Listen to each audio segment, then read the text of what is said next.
دوستی کا رشتہ عارضی نہیں ہوتا، سچی دوستی وہ ہے جو ہمیشہ قائم رہے۔ دوستی صرف ایک بار کی جاتی ہے اور نبھائی عمر بھر جاتی ہے۔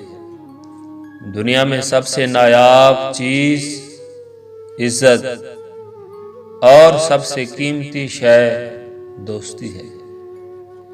ایک شخص حضرت امام علی علیہ السلام کی خدمت میں حاضر ہوا اور دست ادب جوڑ کر پوچھنے لگا، یا علی، ہمیں کہاں اور کس طرح کے لوگوں کے ساتھ دوستی کرنی چاہیے؟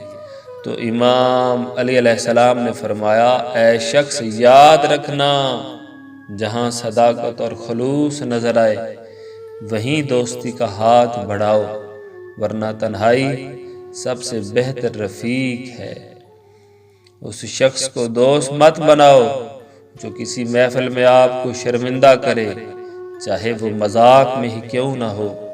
جس انسان میں وفاداری نہ ہو، اس کے ساتھ دوستی کرنے کا مطلب خود کو ذلیل کرنا ہے۔ اچھا دوست چاہے کتنا ہی برا بن جائے، اس سے دوستی مت توڑو، کیونکہ پانی چاہے کتنا ہی گندا ہو جائے، آگ بجھانے کے کام آتا ہے۔